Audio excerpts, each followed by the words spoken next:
오늘부터 데살로니가 전서 매일 성경을 시작하게 되어서 먼저 서론을 잠깐 하겠습니다. 이 데살로니가라는 지역은 주전 316년 마케도니아 왕 카산드로스가 알렉산드로스의 누이이자 자신의 아내인 데살로니케의 이름을 따서 건설한 도시였습니다. 마게도냐의 주도로 로마의 군사적 요충지였습니다. 특히 퇴역 장성들이 몰렸던 곳이기도 합니다. 마게도냐를 동서로 잇는 군사 도로로 비아 에그나티아가 데살로니가로 관통했고, 이내 동쪽 빌립보와 여러 항구 도시로 연장되면서 그야말로 문물과 교통의 허브가 되었습니다. 황제에게 충성을 맹약한 도시였기에 황실로부터 정치, 경제적으로 다양한 혜택을 누리고 있었습니다. 종교적으로는 다양한 신전 제의와 황제 숭배가 만연했습니다. 그중 카비루스와 디오니수스 신전은 도시를 대표하는 신전들이었습니다. 데살로니가인들의 일상은 신전 문화와 밀접하게 연결되어 펼쳐졌습니다. 바울 일행의 방문과 교회 개척에 대해서 한번 살펴보겠습니다. 신라와 동행한 바울의 두 번째 전도 여행은 1차 때 세웠던 수리아와 길리기아 지방의 교회들을 굳건히 하는 것으로 시작했습니다. 루스더라에서 신실한 청년 디모데가 일행에 합류했습니다. 바울 일행은 소아시아 중심의 사역을 구상하며 복음 전도에 박차를 가했습니다. 하지만 그 길을 성령님이 막으셨습니다. 바울은 드로아에서 마게도니아 사람의 환상을 보게 됩니다. 즉시 하나님의 부르심으로 확신한 바울 일행은 드로아에서 뱃길로 마게도니아 첫 성 빌립보에 들어갑니다. 그렇게 복음이 유럽 대륙에 첫 발을 내딛게 되었습니다. 빌립보에서 성령님의 인도하심을 따라 유디아를 만났고 첫 번째 교회를 세우게 되었습니다. 얼마 후 바울과 실라가 소유에 휘말리며 감옥에서 고난과 능욕을 당합니다.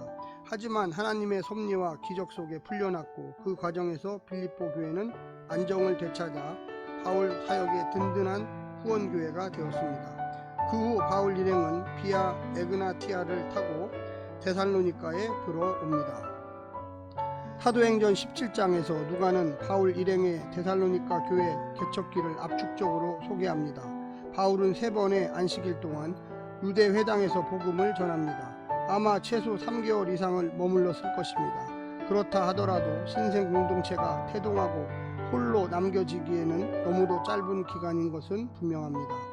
그 기간에 바울 일행은 주야로 노동하며 복음을 전했고, 많은 무리가 회심하며 데살로니가 교회가 태동했습니다. 대부분 이방인들로서 아마 유대 회당과 간접적으로 접촉이 있었던 사람이었을 것입니다. 그 중에는 경건한 헬라인들과 귀부인들도 있었지만 그 밖의 대부분은 가난한 자들이었을 것입니다. 데살로니가에서 바울은 동족 유대인들의 시기와 해방을 받아 폭동에 휘말립니다. 바울 일행을 환대했던 야손이 구금되는 과정에서 바울 일행은 야음을 틈타 급히 도시를 빠져나올 수밖에 없었습니다. 당시에는 그것이 최고의 방책이었습니다. 다음으로 데살로니가 전서의 기록 배경에 대해서 말씀드리겠습니다. 지중해를 끼고 베레아와 아덴으로 내려오는 동안 바울은 덩그러니 남겨진 신생 공동체를 생각하며 깊은 염려에 사로잡힙니다. 그들이 당할 시련의 무게를 모르는 바 아니었기 때문입니다. 무엇보다 어린 공동체를 버리고 도망친 전도자라는 오명이 씌워질 게 뻔했습니다. 그런 부정적인 여론은 이미 세워진 빌립보 교회에도 적지 않은 타격을 입힐 것입니다. 온갖 부정적 가능성이 바울을 짓눌렀습니다. 어떻게든 데살로니가 교회를 재방문하기를 원했으나 길은 좀처럼 열리지 않았습니다. 참다 못해 베레아에서 실라와 디모데를 마게도니아로 보냅니다. 디모데의 데살로니가 방문은 확실하고 아마도 실라는 빌립보를 방문했을 것입니다. 바울 자신은 홀로 아덴과 고린도 사역을 이어갔습니다. 일행이 복귀하기만을 간절히 기다리던 고린도의 바울에게 드디어 디모데와 실라가 다시 합류합니다. 그리고 그들에게서 데살로니가 사정을 자세히 듣게 됩니다. 위태해 보이기만 했던 교회가 복음 위에 든든히 서 있다는 좋은 소식이었습니다. 더 나아가 핍박 가운데도 아름다운 믿음의 소문까지 이미 온 지역에 퍼졌을 정도로 건강히 자라고 있었습니다. 그 소식은 고린도 사역에 지쳤을 바울의 마음에 큰 위로와 기쁨이 되었습니다. 바울은 견딜 수가 없었습니다. 하지만 신생 공동체의 믿음을 북돋고 부족한 부분을 보충하는 일이 시급했습니다. 그래서 주호 50년경 첫 번째 편지를 띄웠습니다. 데살로니가 전서의 첫 번째 수신자와 저자에 대해서 이야기하겠습니다. 데살로니가 전서의 저자가 바울이라는 것은 학자들 사이에 대부분 동의합니다. 물론 후손은 이따금씩 바울 저작에 대한 의문이 제기되기도 합니다. 바울은 공동 발신자의 명단을 소개하며 편지를 시작합니다. 바울과 실로아누와 디모데입니다. 여기서 실로아누는 신라입니다. 수신자는 데살로니가 교회입니다. 바울과 일행이 고린도에서 다시 만나 교회 소식을 공유한 후 편지를 썼기 때문에 지필 장소는 분명 고린도일 것입니다. 바울이 고린도에 있을 당시 아가야 총독이 갈리오였는데 여러 고고학적 자료에 따르면 그의 임기는 주호 51년부터 52년까지였습니다. 바울이 고린도에서 18개월 머물렀으니 데살로니가 전서를 기록한 시기는 대략 50년에서 51년이었을 것입니다. 그렇게 바울은 고린도에서 약 600km 떨어진 데살로니가 신생 공동체를 향해 첫 번째 편지를 쓴 것입니다. 기록 목적과 주요 내용을 설명드리겠습니다. 바울 일행이 황급히 도시를 떠났는지라 신생 공동체가 많이 당황했을 것입니다. 바울은 어떻게든 재방문의 기회를 노렸지만 녹록지 않았습니다. 갑작스러운 관계의 단절은 많은 의구심과 불신을 낳을 수밖에 없었습니다. 데살로니가 교회가 생명을 잃고 소멸한다면 마게도니아 사역 전체가 위기에 빠질 수도 있었습니다. 따라서 바울은 어떻게든 교회의 후속 상황을 확인하기 위해 디모데를 보냈습니다. 디모데가 가져온 소식은 대단히 고무적이었습니다. 바울은 지체하지 않고 소식을 바탕으로 편지를 써내려 갑니다. 바울은 성도들이 많은 박해와 환난 중에도 믿음을 지키며 자신의 가르침을 신실하게 본받는 모습에 감격했습니다. 그는 고난 중에 있는 성도들을 위로하고 그들의 믿음을 칭송합니다. 무엇보다 자신과 공동체 사이 의심의 장벽을 제거하고 더욱 확고한 신뢰를 구축해야 했습니다. 일부 성도들이 바울이 자신들을 버렸기 때문에 다시 방문하지 않는다 말하며 바울과의 신뢰관계를 위협했기 때문입니다. 따라서 편지를 쓰는 첫 번째 목적은 고난 중에 있는 성도들을 독려하고 자신과의 신뢰관계를 확고히 하는 것이었습니다. 디모데가 가져온 소식 전부가 긍정적이었던 것은 아닙니다. 그들이 떠난 이래 새로운 문제들이 대두되기 시작했습니다. 신앙 윤리와 도덕성의 문제를 비롯하여 종말에 대한 오해 등 다양한 문제가 공동체의 믿음을 흔들었습니다. 바울은 디모데가 가져온 중대한 문제들의 올바른 신앙 정통과 가르침을 줘야 했습니다. 그것이 편지를 쓰는 두 번째 목적입니다. 성도들은 어떤 상황에 처한다 할지라도 하나님의 부르심을 받은 거룩한 공동체로서 하나님을 기쁘게 하는 삶을 반드시 확보해야 했습니다. 우선 과거에 돌아섰던 이방 종교의 영향력을 완전히 단절해야 합니다. 당시 도시에 만연한 성적 부도덕성의 유혹은 늘 공동체 주변을 서성거렸습니다. 바울은 성도들에게 하나님을 기쁘시게 하는 삶이 무엇인지 가르칩니다. 그것은 바로 거룩함입니다. 그것이 어떤 삶인지 물론 과거 그들과 함께 있을 때 가르쳤고 몸소 실천한 것으로 보여주었습니다. 그렇게 과거의 기억을 소환하고 편지로 다시 한번 신앙 전통을 세우는 데 주력합니다. 데살로니가 성도들이 혼란스러워했던 신학적 문제 중 가장 도드라진 것은 종말론이었습니다. 주의 재림이 더딘 상황에서 먼저 죽은 성도들의 운명에 답을 얻지 못해 불안해했습니다. 그래서 바울은 주의 재림 시 먼저 죽은 자와 살아남은 자에게 어떤 일이 일어나는지를 설명해 줍니다. 중요한 것은 그들의 불안 요소를 불식시키는 것입니다. 결코 먼저 죽은 성도들이 어떤 불이익을 당하지 않는다는 것이지요. 오히려 살아남은 채 재림을 맞는 성도들보다 먼저 부활의 영광을 누릴 것을 가르칩니다. 또 하나의 중요한 문제는 그렇다면 주의 재림이 언제 이루어지느냐 하는 것이었습니다. 재림의 지연은 성도들의 신앙과 삶의 태도에 영향을 주었습니다. 바울은 주의 재림은 반드시 올 것인데 갑자기 임할 것을 강조합니다. 그러므로 성도들은 인내하고 소망 가운데 정신 차리고 기다려야 합니다. 의심하는 성도들을 위로하고 권면하며 서로 교회의 덕을 세우는 일에 열심을 내야 합니다. 이렇게 종말을 사는 성도들의 올바른 신앙 윤리를 자세히 소개한 후 마지막 축복과 기도로 편지를 끝맺습니다. 데살로니가 전서의 구조를 나누어 보겠습니다. 편지의 서론 1장 1절부터 10절, 편지의 본론 2장 1절부터 5장 22절, 큰 주제 바울과 교회 2장 1절부터 16절, 재방문과 기쁜 소식 2장 17절부터 3장 13절, 성도들의 신앙윤리 4장 1절부터 12절, 주의 재림과 종말 4장 13절부터 5장 11절, 편지의 결론 5장 23절부터 28절까지입니다. 데살로니가 전서의 오늘날 현대적 적용에 대해서 한번 살펴보겠습니다. 데살로니가 전서는 갈라디아서와 함께 바울이 가장 이른 시기에 기록한 편지입니다. 그만큼 교회를 향해 품었던 바울의 초기 감정과 마음을 엿볼 수가 있습니다. 본 편지가 오늘날 교회에 던지는 도전과 교훈이 큽니다. 이 부분을 성도적 관점과 목회적 관점으로 나누어 적용해 보면 좋겠습니다. 첫 번째, 성도적 관점.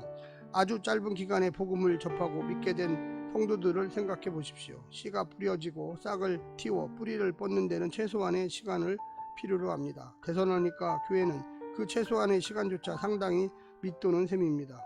그럼에도 복음을 대하는 그들의 태도는 우리를 무척 부끄럽게 만듭니다. 오늘날 설교 홍수 시대의 성도들은 과연 하나님의 말씀에 어떤 태도를 가지고 있습니까? 데살로니가 성도들은 바울로부터 복음을 듣고 평생 믿어왔던 이방 신전 공동체를 떠나 듣도 보도 못했던 신생 공동체에 자신의 운명을 맡깁니다. 그게 어디 쉬운 일이겠습니까? 그들이 그렇게 과감한 결단을 할 수 있었던 것은 그들 안에 역사하신 성령님 때문이라는 설명 외에는 달리 표현할 길이 없습니다. 오늘 우리 역시 성령의 역사로 예수님을 믿지 않았습니까? 하지만 오늘 우리의 신앙을 보면 데살로니가 성도들과 무척 이질적이라는 생각이 쉽게 떨쳐지지 않습니다. 데살로니가 성도들은 모든 것을 포기하고 모든 것을 걸고 복음에 뛰어들었습니다. 바로 거기에 생명이 있다는 것을 알았기 때문입니다. 물론 선택에는 무한한 책임과 결과가 따릅니다. 만만치 않은 핍박과 차별이 결과로 다가왔습니다. 이전 공동체의 배신자로 낙인 찍혀 생계를 위한 대부분의 혜택을 포기했습니다. 더욱이 자신의 운명을 묶었던 리더들도 갑작스레 떠나버린 상황이었습니다. 그렇다면 자연스럽게 이전 공동체로 쓸려 들어갈 수밖에 없는 수순입니다. 하지만 그들은 달랐습니다. 그들은 정말 복음이 무엇인지 알았습니다. 무엇보다 하나님이 자신들을 선택했다는 확고한 신앙이 있었습니다. 그분 안에서 주의 재림을 소망하며 사는 것은 그들의 새로운 운명이라는 것도 무겁게 받아들였습니다. 핍박을 견디고 약속을 품고 주의 날을 소망하며 기다린 것입니다. 그 과정에서 사도가 가르쳤던 복음의 삶으로 성실히 살아냈습니다. 이 얼마나 신실한 태도입니까? 오늘날 우리는 세상과 쉽게 타협하고 자신의 욕망에 복음을 이용하는 데 너무도 익숙해져 있습니다. 부자로 행복하게 잘 사는 것이 인생 최고의 목적이 된 채 하나님의 십자가 언약을 망각하고 살고 있습니다. 우리의 신앙에 책임이 있습니다. 신앙 연륜은 오래나 조그만한 고난 앞에서 쉽게 불평과 원망을 쏟아내며 뿌리채 흔들리는 연약한 믿음은 아닙니까? 우리가 짊어지기로 결단한 복음의 무게는 어느 무게입니까? 우리 교회의 믿음의 역사, 사랑의 수고, 소망의 인내가 있습니까? 말씀대로 살려고 몸부림치며 보이는 현실에 압도되지 않고 하나님 나라를 소망하며 흔들림 없이 주의 재림을 기다립니까? 2000년 전 작은 신생공동체가 보여준 신앙을 도전으로 삼아야겠습니다. 두 번째는 목회적 관점입니다. 다음으로 목회적 입장에서 적용해 볼 수 있겠습니다. 데살로니가 전서를 읽노라면 따뜻함이 느껴집니다. 다름 아닌 사람과 사람 사이의 관계에서 만들어지는 사랑의 열기입니다. 상호 친밀감과 신뢰가 없이는 불가능한 것입니다. 바울 일행의 떠남은 충분히 오해 살만한 상황이었지만 그럼에도 관계는 허물어지지 않았습니다. 오늘날 조그마한 감정 충돌에도 목회자와 성도의 사이가 갈라지는 것과는 차원이 다릅니다. 믿음은 서로를 향한 신뢰 속에서 합당한 열매를 맺습니다. 신뢰가 없이는 설득도 없습니다. 아무리 목회자가 복음적인 설교를 해도 관계가 틀어진 성도의 교회는 절대 들어오지 않습니다. 데살로니가 전서를 보면 성도들에게 바울이 어떤 존재였는가를 확인할 수 있습니다. 우선 그는 복음의 위탁자였습니다. 모든 역경을 뚫고 생명의 복음을 전해준 고마운 존재였습니다. 자신의 이익만 탐하는 거짓 교사와는 달랐습니다. 교회가 사역자를 고용해 부리는 것이 아니라 하나님이 그를 보내신 것입니다. 그는 하나님으로부터 복음을 위탁받은 사역자였습니다. 성도들은 그 사실을 늘 염두에 둡니다. 사역자 역시 이 사실을 염두에 여겨 하나님 앞에 부끄럽지 않게 사역을 해야 합니다. 바울은 성도들에게 유순한 어머니요 권위 있는 아버지였습니다. 생명 전부를 던져놓는 어머니의 사랑과 올곧은 아버지의 훈계가 건강한 자식을 만듭니다. 목회자는 성도들의 영적인 어머니요 아버지이십니다. 다른 뜻에서가 아니라 예수의 사랑과 주의 말씀으로 훈계하는 목회적 차원에서입니다. 바울은 주님처럼 자신의 생명을 내어주고 성도들을 사랑했습니다. 사랑의 대상이 복음에서 탈선하지 않도록 엄하게 훈계하고 권위 있게 처신했습니다. 성도들 역시 바울을 영적 부모로 여겼습니다. 오늘 우리의 교회가 시급히 회복해야 할 것 중 하나가 바로 이런 올바른 목회적 관계입니다. 데살로니가 전서가 교본을 제시하고 있습니다. 이제 곧바로 데살로니가 전서 1장을 시작하겠습니다. 감사합니다.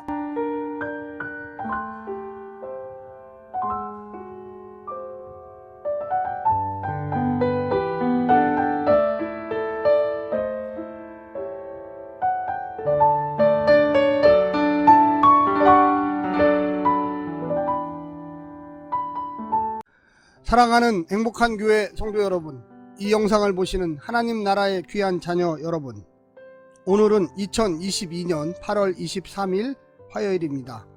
오늘부터 데살로니가 전서를 시작합니다. 오늘 본문에서 바울은 동역자 실로아노와 디모데를 편지의 공동 발신자로 소개하고 당시 로마 서신 양식에 익숙한 패턴을 따라 문안 인사와 감사 기도로 시작합니다. 바울은 성도들이 환난 가운데도 여전히 주를 본받는 모습에 칭찬과 격려를 아낌없이 쏟아냅니다. 또한 그들이 어떻게 우상을 버리고 하나님께 돌아왔는지 상기시키며 더욱 예수님의 강림을 소망하는 믿음 안에 거하기를 독려하고 있습니다. 오늘 본문을 나누어 보겠습니다. 데살로니가 전서 1장 1절부터 4절 편지의 도입부, 문안 인사, 감사와 기도, 5절부터 10절 복음에 대한 성도들의 태도와 반응, 택함을 받은 증거, 믿음의 소문과 그 내용. 오늘 본문 데살로니가 전서 1장 1절부터 10절 말씀을 듣고 다시 오겠습니다.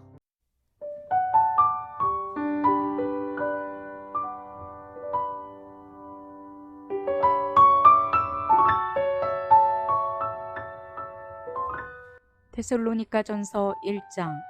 바울과 실로아노와 디모데는 하나님 아버지와 주 예수 그리스도 안에 있는 데살로니가인의 교회에 편지하노니 은혜와 평강이 너희에게 있을지어다.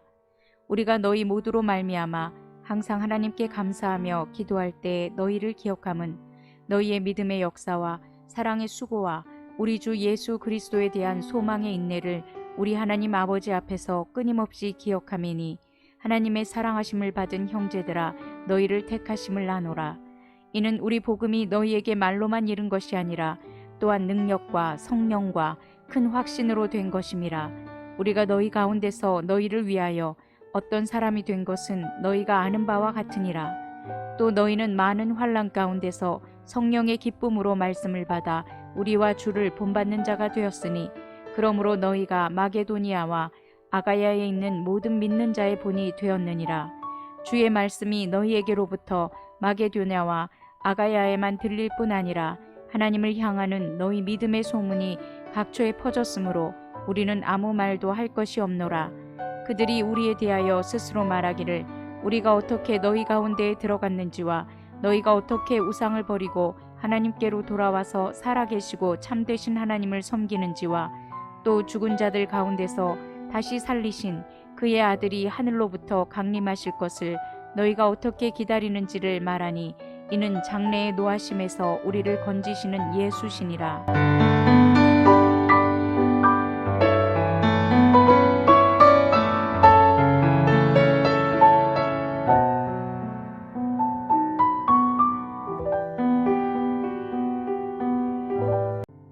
주 50년경 바울 일행은 데살로니가의 교회를 개척했습니다.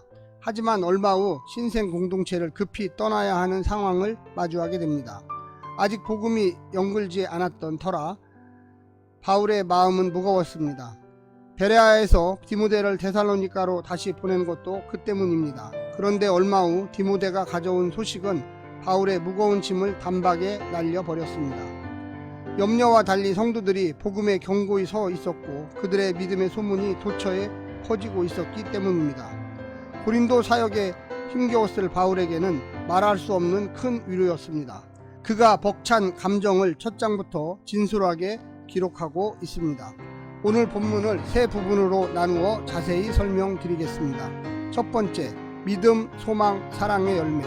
바울은 데살로니가 교인들의 믿음과 소망과 사랑을 기억하면서 하나님께 감사하고 있습니다.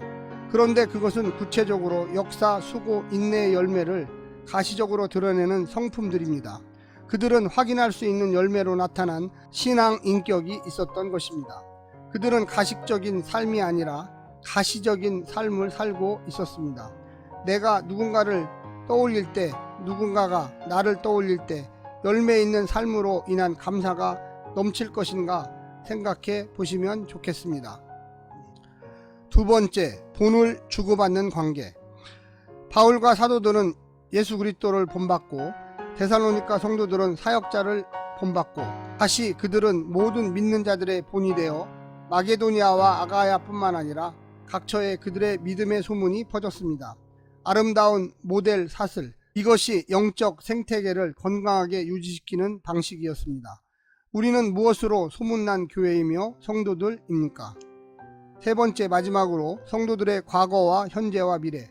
성도들은 말씀을 듣고 우상을 버리고 하나님께 돌아왔습니다. 그래서 이제 거짓되고 죽은 우상 대신에 사시고 참된 하나님을 한 분 왕으로 섬기고 있습니다. 그리고 예수님이 강림하여 자신들을 영원히 구원해 주실 날을 소망하고 있습니다. 돌아서서 섬기고 기다리는 삶, 이것이 성도의 과거와 현재와 미래입니다.